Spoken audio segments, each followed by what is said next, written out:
A paz do Senhor Jesus Cristo, queridos e preciosos irmãos, que alegria, que privilégio estarmos aqui, meditando na palavra com alegria, com amor. E essa unção, essa paz, essa revelação crescente, que vem como efeito a nossa comunhão sincera com Deus pela graça. A minha Bíblia está aqui aberta em Isaías capítulo 11. O reino do Messias é pacífico e próspero, porque brotará um rebento do tronco de Jessé, e das suas raízes um renovo frutificará. Como é lindo, né, irmãos? Isaías escreveu em torno de 700 anos antes de Cristo. Estava dizendo que da linhagem de Jessé, né, da família de Davi de Judá, viria um Messias, amém, do tronco de Jessé. Amados, a análise que vemos aqui é como mais um capítulo profético de Isaías falando sobre o Senhor Jesus Cristo. Em Apocalipse 5:5, quando fala de rebento, renovo, fala de raiz de Davi. Em Apocalipse 5:5 está falando do Senhor Jesus Cristo, né? E aí continua, e repousará sobre ele, né? O Espírito do Senhor, o Espírito de sabedoria, de inteligência, o Espírito de conselho e fortaleza, o Espírito de conhecimento e temor do Senhor. Amados, aqui nós podemos ver, como a gente também pode ver lá em Apocalipse, sim, em Apocalipse capítulo 4, versículo 5, capítulo 1, versículo 4, fala dos 7 Espíritos de Deus, que é a manifestação completa do Espírito Santo, restaurando, porque a salvação de Cristo ela é toda inclusiva, né? Todas as áreas foram deformadas. Deus fez tudo perfeito, Deus viu que tudo que ele fez era muito bom. No entanto, agora todas as áreas foram devastadas, arruinadas, né, saqueadas. E as 7 manifestações do Espírito de Deus, que a gente também vê no Salmo 23, e tem uma playlist aqui no meu canal do YouTube chamado Os 7 Espíritos de Deus no Salmo 23, onde fala a reconstrução, onde o Espírito Santo vai trabalhar em cada área que foi destruída pela queda. Aqui nós podemos ver a maravilha das operações, né? Os 7 Espíritos falam da completude, da perfeição, da totalidade de todo o trabalho do Espírito Santo que é perfeito, o qual reconstrói tudo com perfeição, onipotência. Então, nós podemos ver que os 7 Espíritos de Deus é os 7 ministérios do Espírito Santo. É um único Espírito, mas podemos chamá-lo 7 Espíritos pelo seguinte sentido, pelos nomes que Deus recebeu. Nós podemos ver isto lá. O Senhor é meu pastor, Jeová. Aqui nós vemos o Espírito Santo nos guiando em toda a verdade. João 16, 13, 14, que ele nos guiaria em toda a verdade, abrindo as Escrituras, fazendo arder o nosso coração, né? Lá em Gálatas 4:6 diz que o Espírito Santo, ele entra em nós, coloca um gemido por Deus, pela palavra de Deus, né? Fome e sede da palavra, bem-aventurado os que têm Jeová, que abre as Escrituras, desperta em nós o amor pelo ensino, por aprender e se entregar, misturando isso com oração, né? A Bíblia diz em 1 Timóteo 4:5 que tudo é santificado pela palavra e pela oração. Em Hebreus 4:2 fala da importância de misturarmos a palavra que estamos ouvindo com fé, que é a dependência da graça, oração, comunhão diária, né? Então, Jeová Raá, que nós vemos aqui sobre os 7 Espíritos de Deus, nós estamos falando sobre o Salmo 23, né, amados? Estou abrindo aqui. O Senhor é meu pastor, ele está falando de Jeová Raá. Isso é lindo, aquele que nos guia mansamente, né? Aquele que nos faz conhecer a palavra, que é Jesus Cristo. Apocalipse 9:13 diz que o nome do Senhor é a palavra de Deus. Então, o Senhor, Jeová Raá, é maravilhoso, amados. Nós podemos ver isso também no versículo 1. Nada me faltará. Aqui está falando de Jeová Jiré, né? Isso foi citado primeiramente lá em Gênesis 22:14, quando Abraão viu que Deus proveu o cordeiro, né? Que ele não precisou sacrificar o seu filho, e ele chamou Jeová Jiré, o Senhor provê. O Senhor proveu, né, irmãos? Não proverá porque ele já proveu no Calvário. E continua ali o texto, guia-me mansamente às águas tranquilas, não é? Aqui podemos ver Jeová Shalom, ou o Deus que é paz. Em Juízes fala sobre isto. Sim, ali em Juízes 6:14, 6:24, quando Gideão edificou um altar e chamou o Senhor é a paz, né? Foi a primeira vez que esse nome é citado, Jeová Shalom, o Senhor é paz. E continua, refrigera minha alma. Aqui, Jeová Rafa, o Senhor que nos sara, né, amados? Sara o corpo, sara a alma, as emoções. Isso está lá em Êxodo 15, 26, eu sou o Senhor que te sara.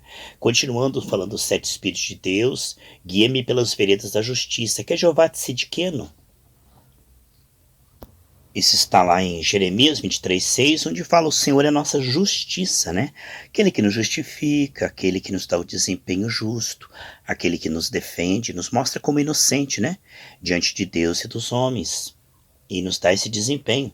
E continua, ainda que eu andasse pelo vale da sombra da morte, não temeria mal algum, porque tu estás comigo. Aqui é Jeová chamar, o Senhor está aqui, dentro de nós. Isso foi usado em Ezequiel 48:35, o Senhor está ali, mas na verdade o Senhor está hoje no nosso coração, é esse local onde Ele habita, a sua presença santificadora, a sua presença que nos ajuda em nossas fraquezas. Jeová chamar é a presença que nos santifica. Eu sou o Senhor que te santifica. Jeová chamar, eu sou o Senhor que está presente. E aí continuando, né?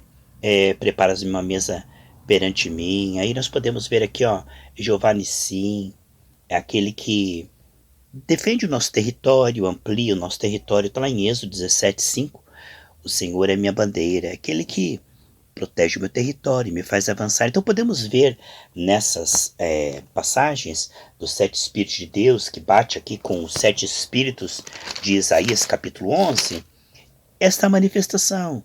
Deus nos guiando, nos sarando, nos prosperando, nos santificando, né? Deus nos ajudando a crescer ministerialmente, multiplicando, né? Jeová Nissim nos faz alcançar as nações. Vemos então o Espírito de Deus trabalhando, nos defendendo, nos ungindo, nos capacitando, nos ensinando. É maravilhoso. E aqui, se nós pudermos fazer uma interligação, né? Com esse versículo 2 dos sete Espíritos, sete manifestações do Espírito Santo, com o Apocalipse que fala dos sete Espíritos de Deus que percorrem toda a terra.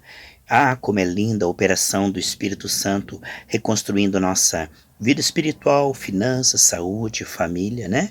Quando fala de Jeová Shalom, também ele é paz, crer no Senhor Jesus, será salvo tu e toda a sua família, lá em Atos 16:31. Então, este é o maravilhoso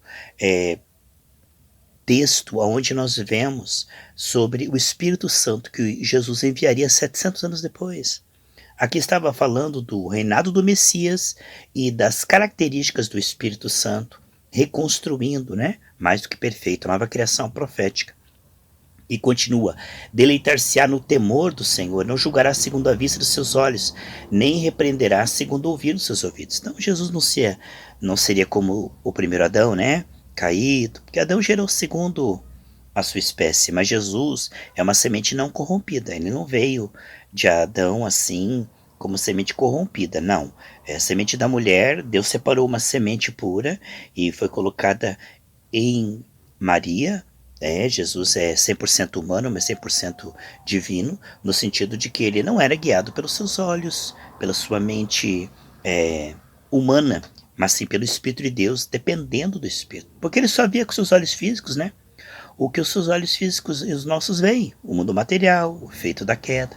Então ele dependia completamente do Espírito Santo para guiá-lo, né? Ele diz lá em João 5:19 e também 30, olha, eu não faço nada a não ser aquilo que eu vejo o meu pai fazendo. Eu não falo nada, a não ser aquilo que eu ouço o meu pai, o meu Espírito Santo me guiando, né? Então vemos aí que as obras eram feitas na comunhão com o Senhor. Ele era um homem de oração, passava as madrugadas em oração, no temor do Senhor. Então o primeiro Adão foi super independente, né? E o último Adão, Jesus, que se fez homem para vencer como homem e retomar o domínio que Deus deu aos homens, Salmo 115:16, ele não se deleitaria em julgar por vista, porque os homens se deleitam. Oh, meus irmãos, os homens se deleitam em julgar pelo que parece. Sabe quantas línguas ferinas que já separaram amigos, já destruíram famílias, fofoca, línguas ferinas, mentirosas, calúnias, difamação. Jesus nunca repreenderia é segundo o ouvido dos seus ouvidos, né? Não pela aparência, pelo que parecia ser, não, mas segundo a reta justiça, segundo a direção e a verdade. Então nós vemos aqui que ele ia se deleitar não em julgar segundo a vista, mas ele ia se deleitar no temor do Senhor. E eu fico tão feliz quando alguém se deleita no temor do Senhor, que ele escolhe, né? O homem desde a queda, ele tem um livre-arbítrio, mas está escravizado pelo pecado. Então quando o homem escolhe o temor, ele diz, olha, eu escolho que Deus vai reinar e que eu escolho a palavra de Deus. É maravilhoso que você e eu possamos nos deleitar no temor do Senhor. Que Deus possa reinar em todas as nossas decisões, palavras, escolhas. E que Deus possa nos guiar mesmo, que nós possamos, como o Senhor Jesus Cristo, não julgar segundo a vista, não achar que, parece que estou doente, parece que estou endividado, parece que isso não tem solução. Não, mas que nós sejamos guiados pela palavra, onde tudo está consumado, e falemos conforme a palavra de Deus. Sem fé é impossível agradar a Deus, né? Porque através da fé Deus entra naquela situação. Através da fé Deus tem participação efetiva. Através da fé não só nós temos acesso a Deus, Romanos 5:2, através da fé não só nós liberamos a semente profética que diz lá em João 7:38, que rios fluirão do nosso ventre, mas através da fé Deus pode confirmar, porque quem planta e quem rega somos nós, mas quem dá o crescimento, quem confirma é Deus, Marcos 16:20. Então é muito importante que Deus tenha participação, e através da fé Deus entra e participa junto. Provérbios 3:6 e também 16:3 diz que Deus participa daquilo que nós consagramos a Ele através da fé, né? Mas julgará com justiça os pobres, repreenderá com equidade os mansos da terra, e ferirá a terra com vara da sua boca, e com o sopro dos seus lábios matará o ímpio. Então nós vemos aqui as duas vindas de Jesus. Por isso que muitos judeus lá em Israel não creem que Jesus é o Messias, porque eles dizem, quando o Messias vier haverá paz em Israel, mas o que vemos agora é guerras e guerras aí, conflito na Palestina. Então Jesus não pode ter sido o Messias, mas eles confundem a primeira e a segunda vinda. A primeira, ele veio nos trazer paz para com Deus, ele veio vencer o pecado na cruz, veio como homem, mas na sua segunda vinda ele virá para trazer paz sobre Jerusalém. Ele diz, Jerusalém, que mata os seus profetas, vocês não me verão mais, até que digam Baruch Rabá, Shem Adonai, que é bendito aquele que vem em nome do Senhor. Após os 7 anos de tribulação, Israel descobrirá que o Maitreya, que o anticristo não é o Messias. Então eles subirão o monte onde Jesus disse, vocês estão vendo onde que eu estou subindo? Antes dele subir lá, né? Ele falou, aqui eu voltarei. Então naquele monte onde Jesus subiu, naquele mesmo monte, os discípulos subirão lá e começarão a clamar Baruch Rabá, Shem Adonai, e nós viremos com Cristo após a boda do Cordeiro para livrar Israel de todas as nações que estarão em guerra contra Israel. Ele com um assopro engolirá todos os exércitos e todos a besta, o anticristo, né? Será presa por 1000 anos. Haverá um milênio de paz, né, do governo nosso com Cristo sobre a terra. O que vemos, queridos e amados irmãos, é que aqui nós temos duas passagens proféticas. A primeira, ele julgando com justiça os pobres, né, curando enfermos, né, levando a enfermidade, levando o pecado, a miséria. E a segunda, que ele virá como juiz, juiz das nações, né. Então ele veio manso, ele veio como um cordeiro, mas ele virá como leão. Em glória, todo olho verá, todas as nações lamentarão. E verão Jesus não mais como aquele que veio para morrer por nossos pecados, mas aquele que vem para julgar. Meu Deus! Então essa segunda vinda, com o sopro dos seus lábios matará o ímpio. Quando todos os mísseis estiverem cercando Jerusalém, a Bíblia diz que virá do Oriente um exército com 1 milhão de soldados vermelhos, provavelmente a Rússia, a China, e ele diz, com o assopro da sua boca, todos esses exércitos serão engolidos. Um assopro acabou a guerra, irmãos. Um assopro de Jesus, nós estaremos lá, nós veremos isso aí, hein? Estaremos descendo com ele, em glória, já com o corpo glorificado. Nós estaremos no milênio, mas não seremos sujeitos ao pecado, nem a tentações, de maneira alguma. Nós, após a boda do Cordeiro, quando nós viermos com o Senhor, onde ele virá julgar as nações, onde ele virá destruir as nações e livrar Israel, instaurar o milênio, nós estaremos com o Senhor.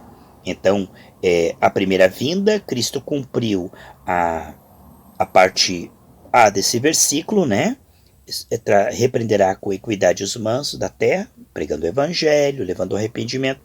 E a segunda, ele vai consumar, né, de forma literal e espiritual, o fim dessa presente era, da graça e o julgamento das nações ímpias, né, da ira de Deus, após a grande tribulação, e o instaurar do milênio. Então nós podemos ver aqui que muitos judeus não acreditam, não creem que Jesus é o Messias, porque não sabem dessa diferença entre a primeira e a segunda vinda de Cristo. Quando Jesus abriu a Bíblia para sua primeira pregação, ele abriu a Bíblia. Aqui eu abri em Lucas 4, olha só. Vamos ler juntos, versículo 17. E foi-lhe dado o livro do profeta Isaías. Quando abriu o livro, achou o lugar em que estava escrito. Olha só, o capítulo que ele vai ler, a primeira pregação de Cristo. E ele também vai ser rejeitado, né? Ele vai ler o capítulo 61 de Isaías. O Espírito do Senhor é sobre mim, pois me ungiu para evangelizar os pobres, enviou-me a curar os quebrantados de coração, a pregoar liberdade aos cativos, dar vista aos cegos, pôr em liberdade os oprimidos, anunciar o ano aceitável do Senhor. E veja o interessante aqui, ó. E cerrando o livro, tornou dar ao ministro, assentou os olhos de todos da sinagoga que estavam fitos nele. Então começou a dizer: hoje se cumpriu esta escritura em vossos ouvidos. Meu Deus. Então você pode ver como ele parou exatamente aqui, ó. Apregoar o ano aceitável do Senhor é a parte A do versículo 2. Mas o texto continua. E o dia da vingança do nosso Deus. Ele parou aí, antes de citar esse texto. Ele fechou o livro. Ele falou, olha, aqui se cumpriu a primeira parte. A segunda parte será na minha vinda. Então você veja que quando ele fala de vingança, quando ele fala dessa vingança das nações, da destruição, ele não cita agora. Por que ele fala cumpriu? Porque ele está falando de cura, de salvação, de consolação. Não é tremendo, irmãos? Então os judeus não conseguem perceber essa diferença entre a primeira e a segunda vinda, por isso rejeitam o Messias. E Jesus fechou a escritura exatamente, o ano aceitável do Senhor. Pá, fecha a Bíblia. Mas o texto continua. E o ano, aí diz lá, e o dia da vingança do nosso Deus. Que coisa tremenda, amados. Se as pessoas soubessem que realmente Jesus Cristo é Deus, mas eles saberão disso, né? Então ele fala aqui no versículo 4 exatamente essas duas, né? Olha lá que ele diz no versículo 4, mas julgará com justiça os pobres, repreenderá com equidade os manos da terra e, olha lá, ó, ferirá a terra com vara de sua boca e com o sopro dos seus lábios matará o ímpio. Então Israel esperava um homem como Davi, um guerreiro, que libertasse Israel do Império Romano. E veio um homem humilde, filho de carpinteiro, que os libertou do pecado e do inferno. Então eles não compreenderam a libertação gradativa. Primeiro, Jesus nos salvou no Espírito, tudo se fez novo. Está agora santificando nossa alma, depois nos dará um corpo glorificado. No milênio fará renovar a terra, depois construirá novos céus e nova terra. Então o que nós estamos vendo é que é uma salvação que está sendo descortinada de acordo com as dispensações, e quem tem o Espírito Santo entende isso aí. A justiça será o cinto dos seus lombos, a verdade o cinto dos seus rins. Então ele tem justiça e tem verdade. A justiça é o seu desempenho, é o seu sangue, né? A justiça é o seu espírito, a justiça cheia de misericórdia, né? E também a verdade que liberta, que é o espírito da verdade, essa palavra que estamos ouvindo agora, né? Então, justiça e verdade fala da justificação e da santificação. Isto é maravilhoso. E morará o lobo com o cordeiro. Olha, aqui já está falando mais para frente. Nós sabemos que hoje os animais estão sofrendo, toda a criação geme, esperando a manifestação da glória de Deus nos filhos. Mas no milênio e depois novos céus e nova terra, os animais não serão carnívoros, não ameaçarão as crianças, não haverá terror, não haverá animal, cadeia alimentar, porque Deus não criou isso, isso aí veio da queda, né? Hoje tem até animais que são hermafroditas, animais que o macho é que gera filhos, tudo isso aí é feito da queda. Entendeu? O que estamos vendo, sem dúvida, é que os mares, as árvores, os animais, todos estão sofrendo. E aqui está dizendo, olha só, e morará o lobo com o cordeiro, o leopardo com o cabrito se deitará, o bezerro, o filho do leão, e a nédia e a ovelha viverão juntos, e o menino pequeno os guiará. Então aqui ele está falando uma imagem simbólica da tranquilidade pastoral perfeita, né, que vai ter origem na terra. Sabe, o conhecimento do Senhor produz paz, mas não esse tipo de paz física, literal. Isto aí vai ser no milênio e depois novos céus e nova terra. Então nós estamos vendo aqui um crescente. Esse capítulo 11 revela a primeira vinda de Cristo, a sua segunda vinda, depois como será no milênio e também na eternidade. A vaca e a ursa passarão juntas, os seus filhos juntos se deitarão, o leão comerá palha como boi. Então você vai ver que os animais não são mais carnívoros, não devorem uns aos outros, não assustam uns aos outros, não há veneno, não há criança tendo medo de cobras aqui, você está vendo? Olha só, e brincará a criança de peito com a toca da áspide, e o já desmamado meterá a mão na cova do basilisco. Não se fará mal nem dano algum em todo o monte da minha santidade, porque a terra se encherá do conhecimento do Senhor, como as águas cobrem o mar. Então, à medida que nós vamos conhecendo a verdade vai nos libertando, o veneno da serpente não vai fazendo efeito. Nós podemos ver no aspecto espiritual agora, né? Mas podemos ver no aspecto literal, no milênio e novos céus e nova terra, onde não haverá veneno, onde a criança não correrá risco com animal algum. Então isto é maravilhoso. Acontecerá naquele dia que as nações perguntarão pela raiz de Jessé, posta por pendão dos povos, e o seu lugar do seu repouso será glorioso. Então todos perguntarão pela descendência de Jessé, sobre Jesus Cristo. Então as nações, aqui está falando do reino do Messias sobre as nações. Então vai incluir os redimidos de todas as nações que se reunirão, né? É a raiz de Jessé. Então o que nós estamos vendo aqui é o mundo redimido e recriado, é as condições da paz. Aqui nós vemos a diferença do governo do anticristo, que será um caos, né? E do governo de Cristo, que será maravilhoso, será lindo, estaremos com ele também. Conforme nós servimos ele aqui, o galardão será uma patente, que vamos governar com ele no milênio também. Quem muito serviu o Senhor também terá bastante oportunidade no milênio para poder reconstruir os rios, para poder... a Bíblia diz que as árvores, não é, do céu, do paraíso, servirão para remédio das nações. Então nós vamos ver muita coisa boa sendo reconstruída.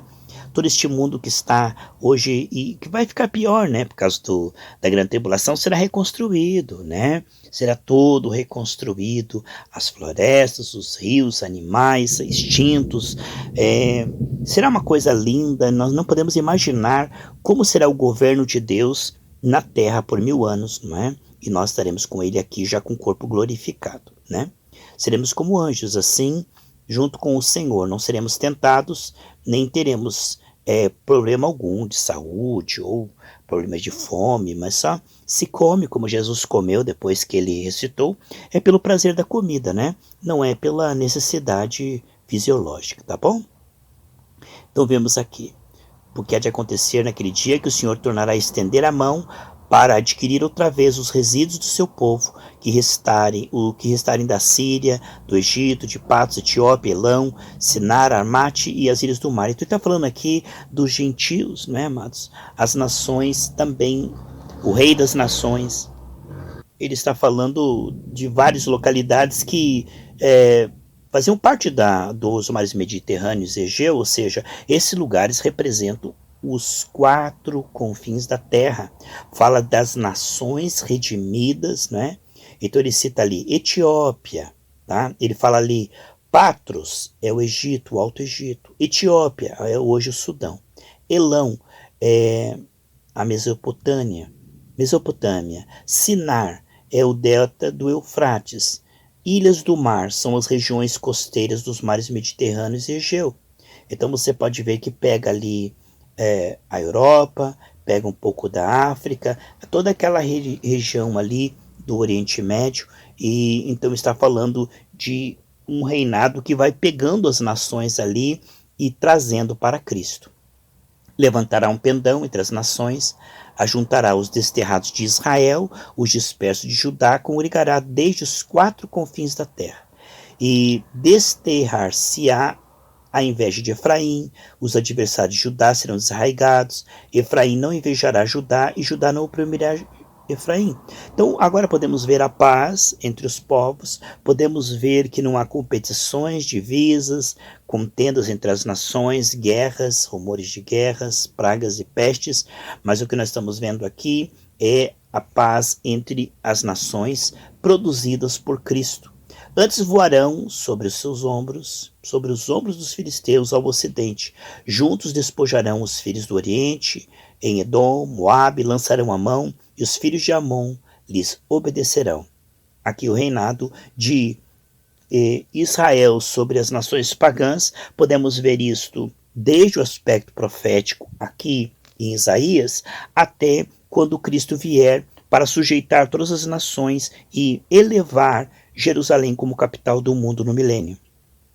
E o Senhor destruirá totalmente o braço do mar do Egito, moverá sua mão contra o rio, a força do seu vento, ferindo,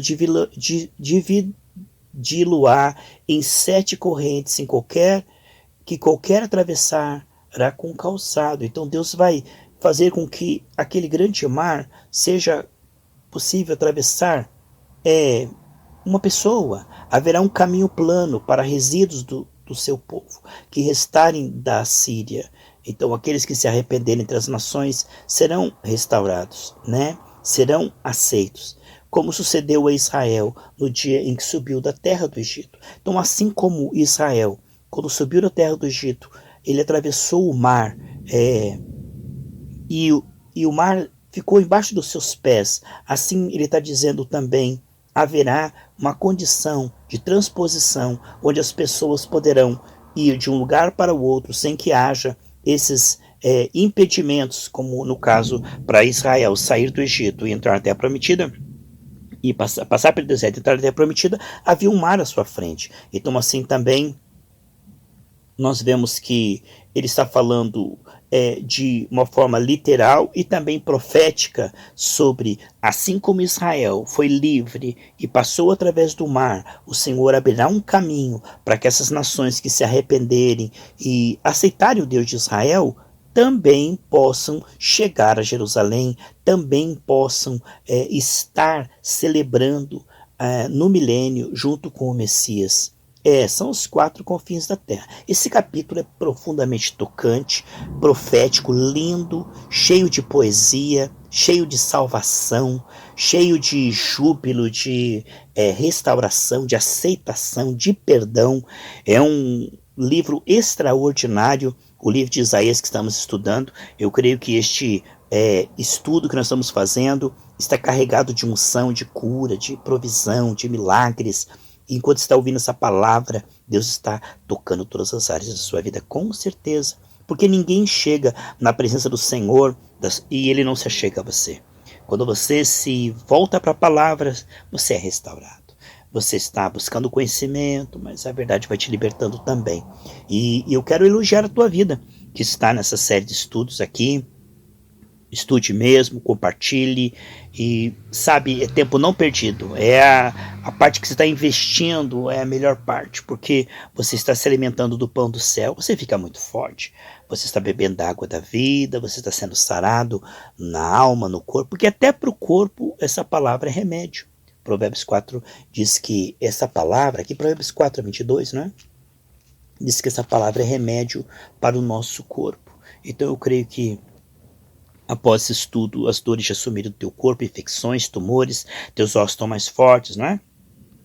Nervos, órgãos internos foram transplantados, sangue foi feito também, com certeza, Deus fez uma transfusão de sangue. Quando você ouvia essa palavra, Deus moveu anjos, papéis, documentos, juízes, conta bancária. Quando você ouvia essa palavra, Deus dá graça, favor, estratégia, visão, direção, unção. Deus aproxima pessoas chaves para te ajudar, afasta pessoas falsas, né? Enquanto você busca o reino de Deus, né, a sua justiça, todas essas coisas vão sendo acrescentadas. Então Deus trabalha para aquele que espera nele, né? Então nós estamos aqui, renovando nossas forças diante da palavra do Senhor, renovando nossas forças enquanto estamos diante da palavra, da oração, da comunhão com Deus, com os irmãos. E eu quero louvar a Deus pela sua vida e profetizar essa bênção maravilhosa, essa graça poderosa sobre todas as áreas de sua vida. Os 7 Espíritos de Deus reconstruindo em nome de Jesus.